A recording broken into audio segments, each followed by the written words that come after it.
everybody. This is Westchester Talk Radio. I'm Bob Marone along with Matt Zako, and we're live at the Surf Club in New Rochelle, New York for the annual Boys and Girls Club of Mount Vernon Fall Gala.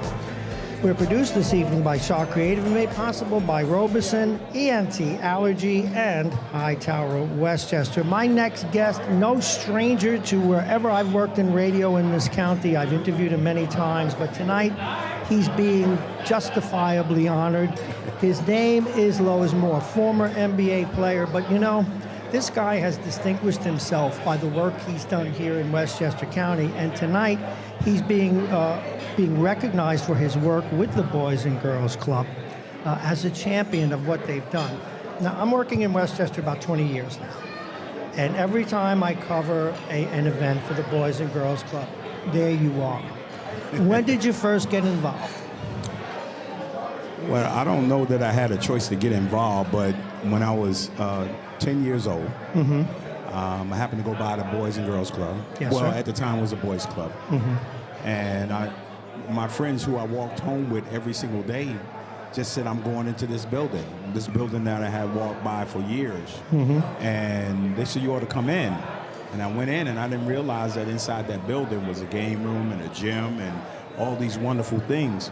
So I went home and I asked my mom, I'm like, hey, can I go to the boys club?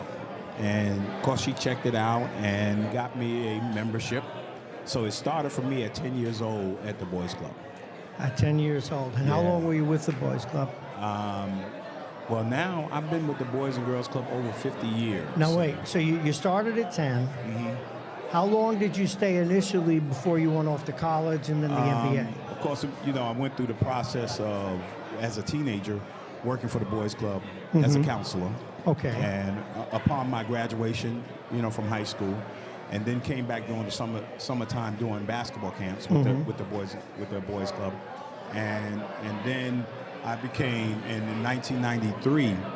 I became the executive director of the Boys I and Girls remember Club. when you were that. And then I was there 27 years as the executive director and the executive director of development. Wow. Now, so you basically never left. Well, never left. Never left? No, really. Now, what about when you were playing pro ball and in the NBA? Did you still come back and see the kids every summer? And Oh, of course. Yeah. I ran a basketball camp every summer at the Boys and Girls Club in 4th Street Playground.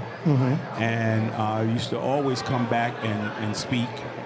You know, whenever I come home, you know, two places I first stop at. And that, number one, is home, of course. I got to see my mom. You got to do that. And then number two, I'm heading off to the Boys Club, Boys and Girls Club. It's amazing. You know, I was talking to Mel before, the guy who succeeded you at when you stopped being the CEO. He was talking about when he wasn't the basketball player, you were, of course, but how he learned how to come back from a loss. He learned how to win gracefully. He learned discipline. And I know this is hackneyed, but I'm not trying to get a cliche from you. How much did that influence your ability later on to play college and pro? Because I played high-level amateur stuff, and losses crush me, and they're hard to come back from. It's got to be 10 times worse than the pros. Did that help you do that? Well, yeah, definitely, and you know, I think my first coach, who was my best coach ever, we learned. I remember I had a game, and he put me in the upper group, and then he put me in the game in a crunch time, and I remember shooting. They fouled me at the end of the game, and I missed.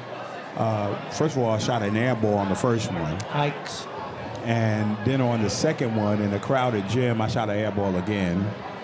And that's one of the only losses we ever had. But the next game, we found ourselves in the same situation, and he called my play again, and I hit the winning shot. Oh, that's great. So you learn through sports. You learn how to win. You learn how to lose. But you learn how important good character and attitude is. It really is, isn't it? And again, talking about the ferociousness, I went to high school with a guy who made the Armand Hill, made the NBA. Yeah. And it was the year after his first year. And we went to dinner, congratulating him, me and a few other guys. I said, so what's it like the first time you go to an NBA camp? And you know how he described it? And people will be interested in this, and you could please speak to it. He said, the first time I had to go after a loose ball, I thought it was live meat. NBA players went after that ball like it was their whole world. There was that level of competitiveness. How is that what the adjustment's like? Well, I mean, when I made the high school team, I knew I was going to play. You know, when I got a full scholarship to West Virginia, I knew they gave me that for a reason. So I knew somewhere down the line I was going to play. Yes. But I was not a first-round pick. So I knew that I had to go play. You got to earn it every day. I mean, yeah, because everybody, you're competing. You know, some of the best, particularly guards, you know, back in the day was Ernie Cobb and a number of different, Rory Sparrow was in camp with me, Darwin Cook. And I was competing for a spot. I wasn't guaranteed. So yeah, I don't know if the meat part of it is. No, but his point was that the ferociousness the point of it is that you only have, you know, you starving, everybody's starving, right? And there's only one piece of bread there. Well, that's pretty much how he described it. You know, that makes sense to me. Yeah. Because he was just shaking his head, man. I could not believe the level of competitiveness. And we're going to get back to the Boys and Girls Club in a minute, because I suspect that I know the answer to this question. Was it hard to leave, or did you know you were coming back to be involved in this way? Yeah, I think in life there are some moments that are tough for you. You know, losing a loved one, realizing that your basketball career that you played since you were 10 years old is now over. It's officially over, and that you're not going to go back to the NBA. You're not going to play professional basketball again. You know, things that you dreamed about and you were able to accomplish, you never wanted to end. And, you know, I always say people say if you find something you love to do, you never work a day in your life, right? Well, when I played basketball, it never worked.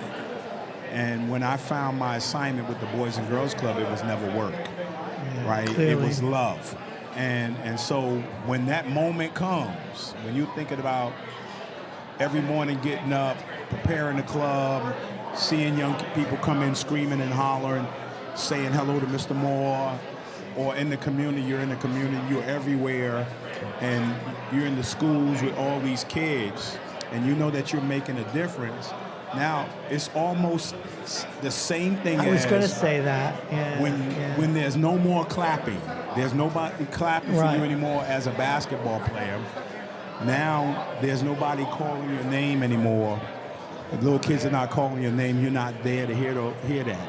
And so it's over. And that's a very touching moment. Tonight's going to be tough for me. Thank you for saying that, because this is a wonderful transition. In some ways, you're going to get even more meaningful feeling and recognition tonight than you did on the floor.